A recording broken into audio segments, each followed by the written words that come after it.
Here is where I live. Well, not right here. I move around all the time, visiting my many friends, keeping an eye on the situation. I've been doing it for years and years. As you can see, I am far from alone down here. Sometimes it gets crowded. The ocean is home to countless variations of sea life. My grandfather used to say, even the camels wandering the Sahara, even the mountain goats high up in the Alps are creatures of the oceans. For they too depend on the oceans for their survival. Without healthy oceans, no life, not even on land, can exist. He'd say that every time he was upset with the way mankind was treating our Earth. Now that I'm older and wiser, I'm starting to understand what he meant.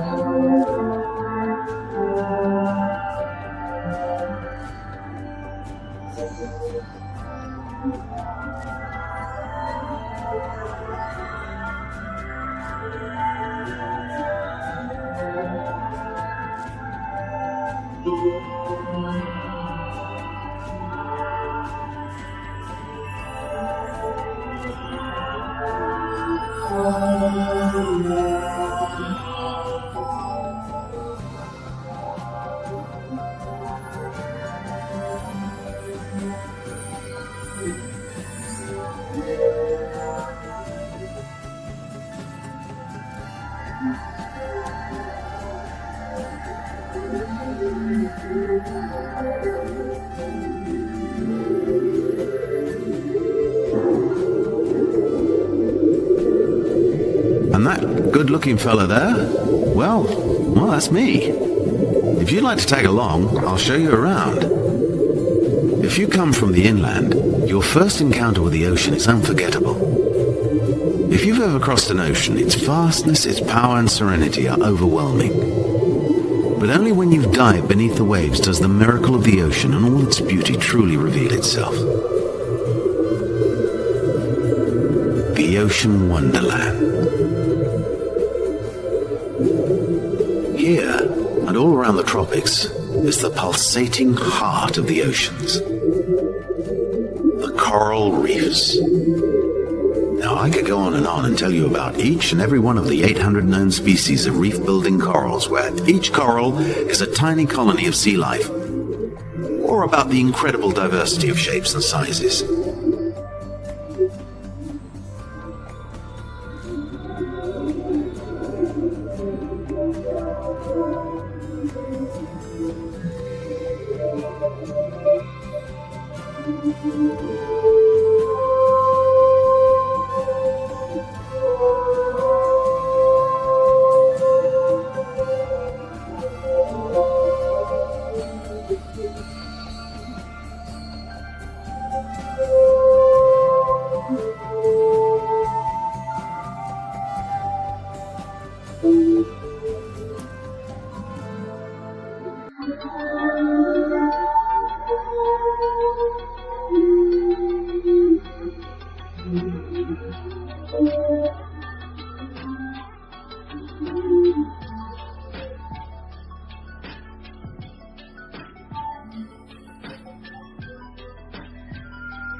I could even tell you that a small coral table like this one is the home to, about 300,000 inhabitants.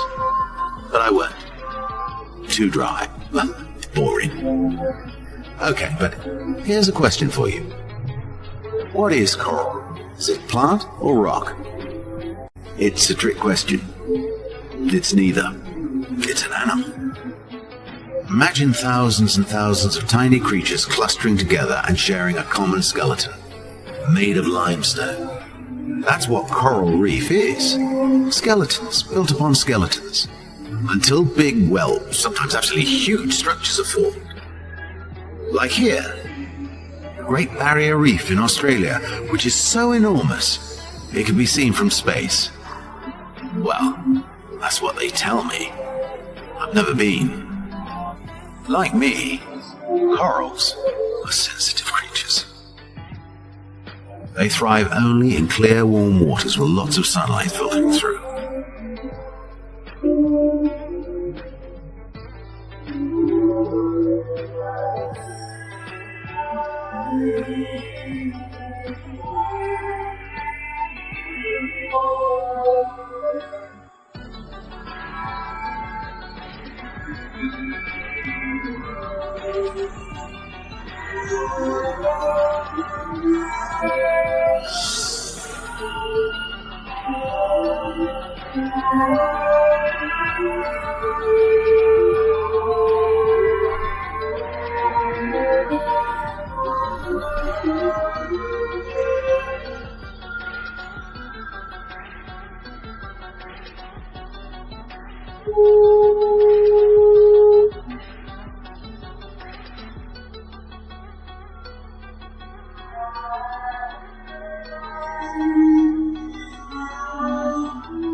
Coral is fragile, and it grows ever so slowly. So if some klutz breaks off a branch of this staghorn coral, it would take many years for it to grow back. Something to think about next time you're tempted to break off a little souvenir.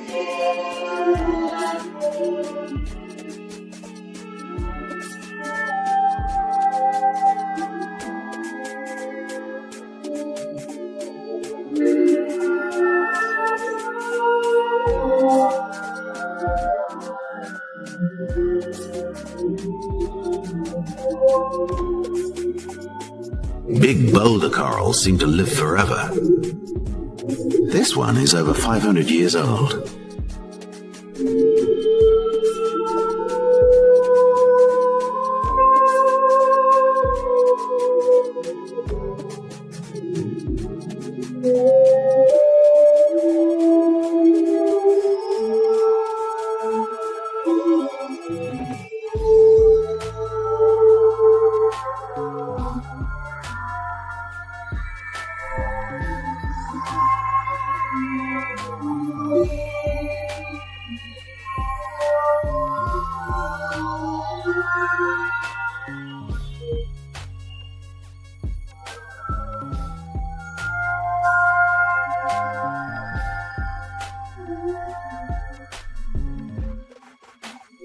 Grandfather told me that our family has been swimming on the reefs for ages. Over 100 million years, actually. The nooks and crannies. The complex structure of the reef is something that appeals to a vast number of species. There are over 4,500 different types of fish on the reefs.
This beautifully colored queen angelfish, together with a pair of delicate butterfly fish, has moved in and made a home amongst the fang corals, growing on the wreck.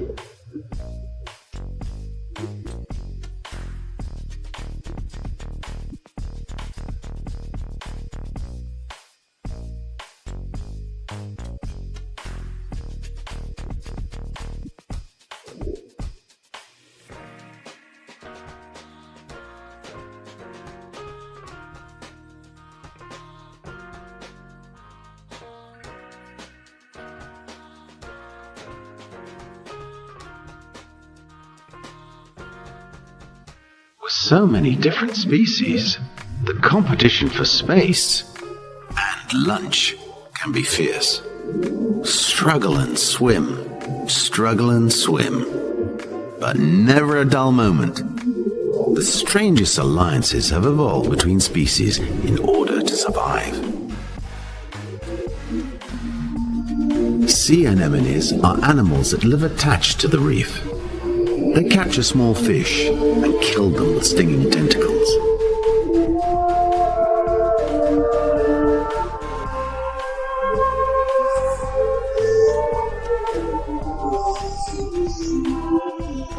The clownfish, however, is a crafty little fella who has evolved a technique which fools the anemones and therefore can move freely amongst the tentacles. The giant reef anemones become their safe haven.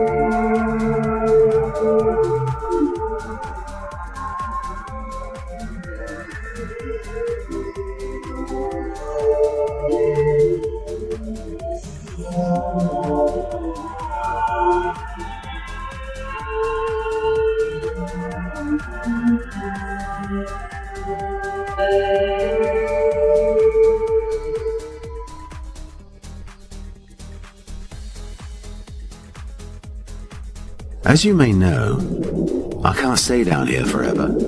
I must surface for air once in a while. Just like the next creature we're about to meet. The dolphin. Actually, they bear quite a few similarities with us turtles. Intelligence, beauty, style, grace. Okay, maybe they do get around a bit faster than us.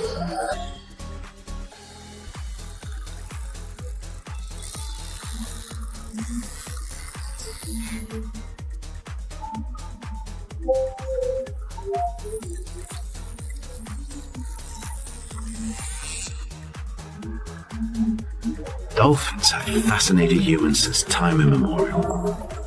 An encounter with one is always a magical moment and a memory for life. Hey, how often do you get the chance to touch a wild dolphin? So go on, give it a go.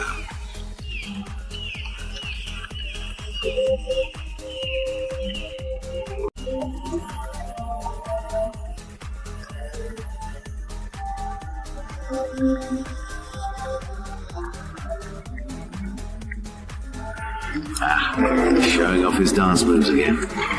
Reminds me of myself in younger days, actually.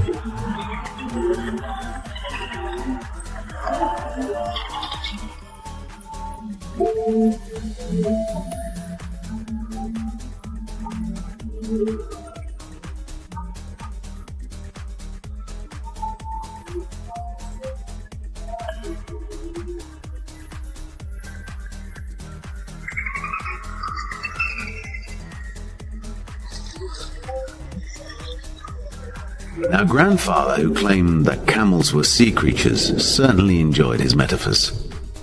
He compared the endless waters of an ocean to the endless sands of a desert, and the coral reef to an oasis. The reefs are havens where sea life abounds, and all the different species depend on each other for survival. Huge schools of yellow snappers thrive on parts of the reef. Let me introduce you to this wonderful ballet that my friends have prepared for you. Well, you wouldn't get a bunch of turtles to carry on like that. But it's rather fascinating, don't you think?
Thank you, my friends. See you later.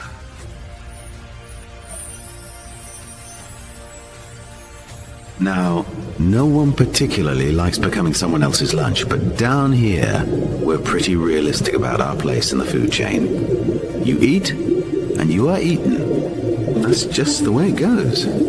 These sandy plains may seem barren to you, but just below the surface live countless mollusks and small worms. And any creature with the right appetite and the right technique knows they are down there. Stingrays are experts at finding and excavating their prey from the sand. Their mouth is under their body, while their eyes are on top. To me, this is a little strange. They have powerful jaws, of course, not as strong as mine, but they are capable of crushing even the hardest shells.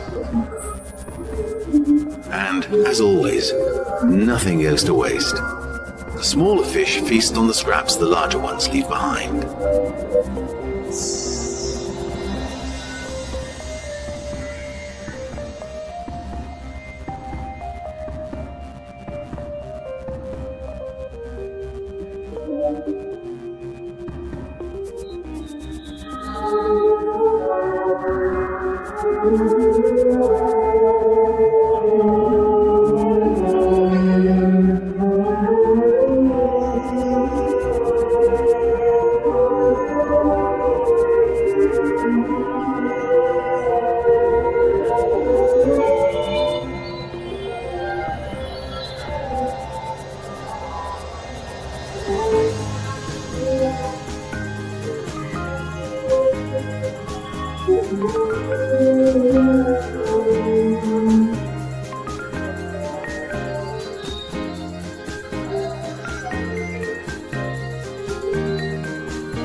I think of life on the reef, two things come to mind: abundance and extraordinary diversity. These are surgeon fish. They graze on the algae growing on the rocks. They find safety in numbers and confuse their predators by traveling together.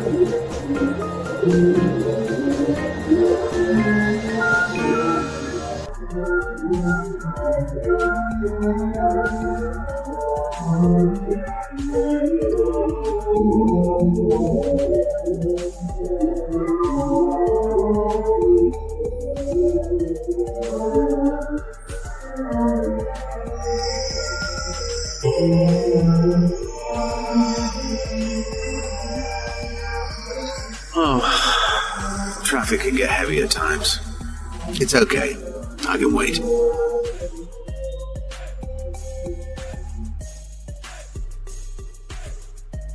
Big-eyed trebolars are another social species, at least by day. By night, the dense schools disperse, and each fish must find its own dinner.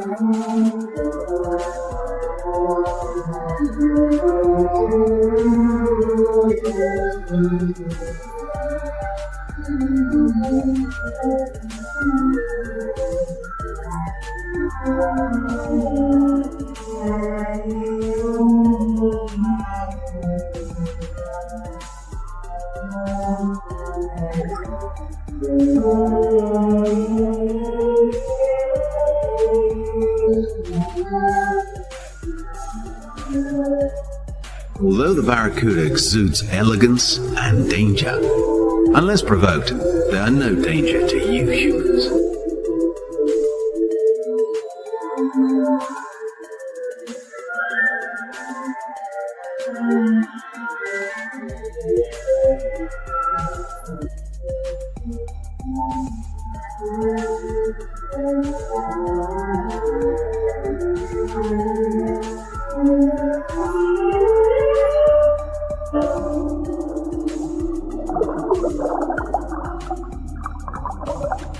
With nightfall, a strange serenity descends on the reef, and a whole new array of life is revealed.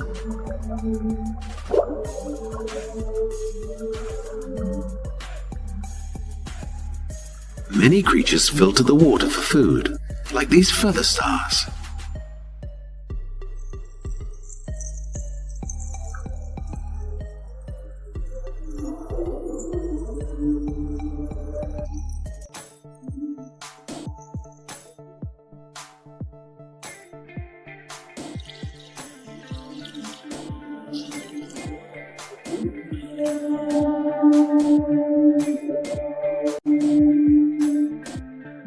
Corals themselves extend their tentacles to catch zooplankton.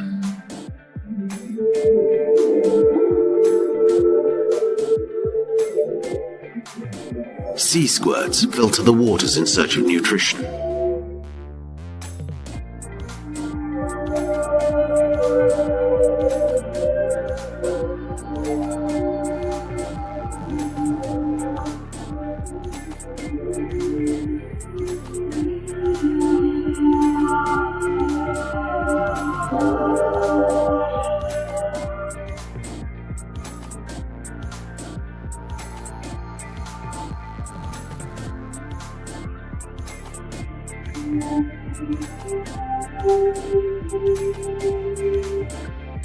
Small fish retreat into the delicate maze of coral branches.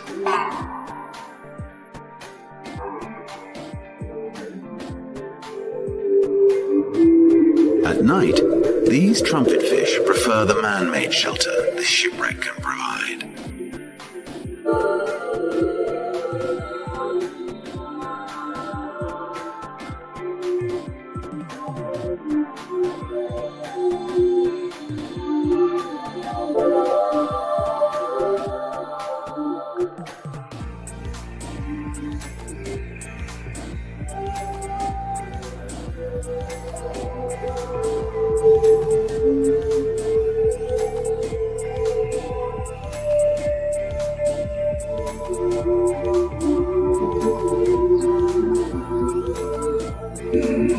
This pufferfish doesn't look too happy about our late-night intrusion. So, let's sneak away. Come on. Sorry, my friend. Go back to sleep.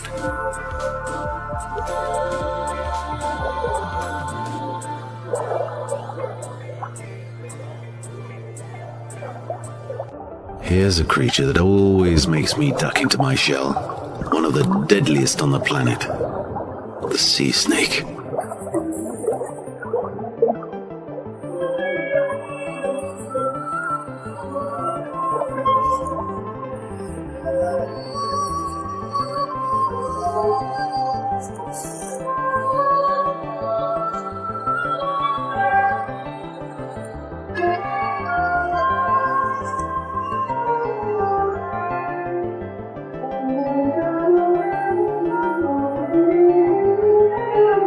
Let's follow it into deeper water where the colors begin to fade away. It moves through the water like a ribbon of dough.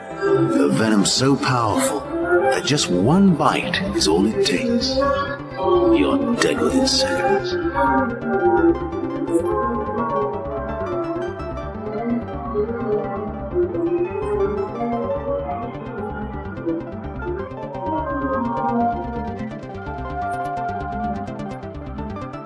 I'd rather wait up here. Can we get moving?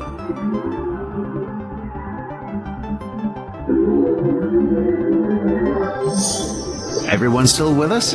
Good. Luckily for you, sea snakes seem to prefer seafood. They rarely attack humans. Here is one of the most important predators to be found on a reef, the potato grouper. Some groupers reach truly impressive sizes, over 8 feet long and weighing more than 600 pounds. They don't skimp on their meals either. The largest ones even dine on small sharks and, sadly, young turtles. Yes, poor Quincy ended his days as a rather unhappy meal for a potato grouper.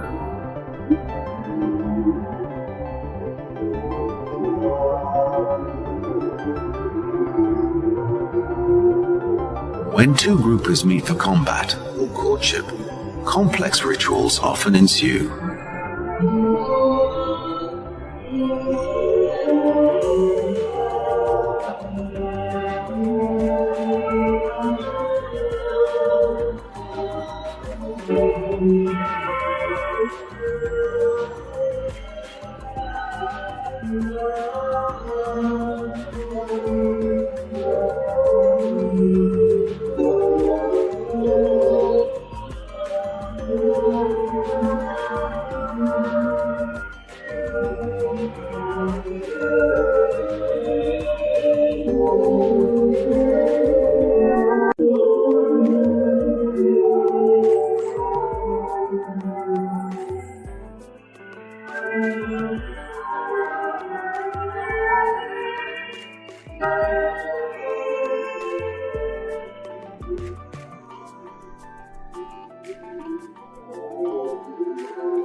Hard to believe and hard to admit, but the ocean's most graceful creature is not the turtle. It's the eagle ray. As these gentle giants glide along with the majesty of their airborne namesakes, it is easy to forget that we are viewing fish beneath the waves and not eagles above the clouds. Their wingspan can reach widths of up to 8 feet. Even in these murky waters, the eagle ray is an elusive beauty. An encounter with even just one is always a privileged moment.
Sometimes I wish I had wings like those. But then again, I make out fine just the way I am. Diving deeper, you'll meet lurking among the reefs the most powerful predator of them all.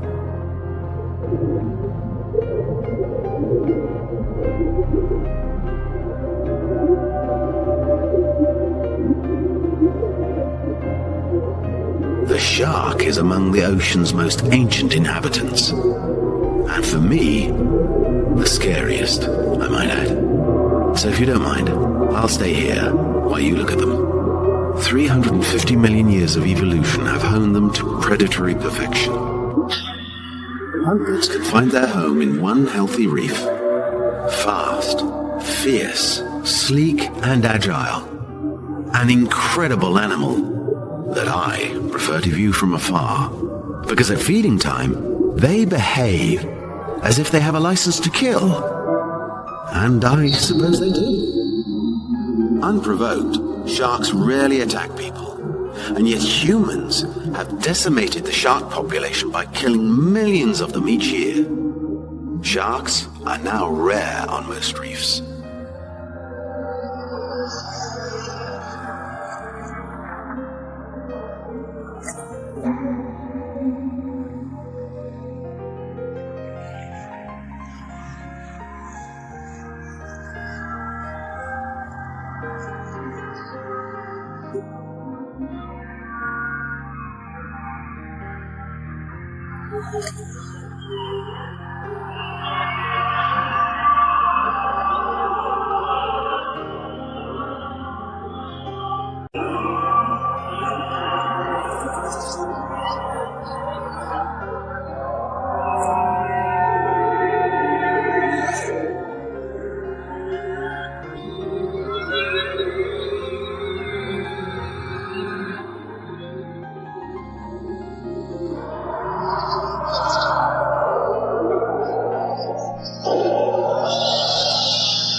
Today, another darker reality faces our reefs. They are endangered. When a coral reef dies, all the life that thrives in and around it vanishes as well. Since 1/4 of all us marine life depends in some way on the reef for survival, imagine the consequences. The health of the planet depends on the health of its oceans. When oceans sicken and die, the well-being of our Earth is thrown into peril. I used to visit this reef every year when I was younger. A reef that was teeming with life and activity. Today, this reef is dead. There is no more life here. Sewage, industrial waste, pollution, destructive fishing practices.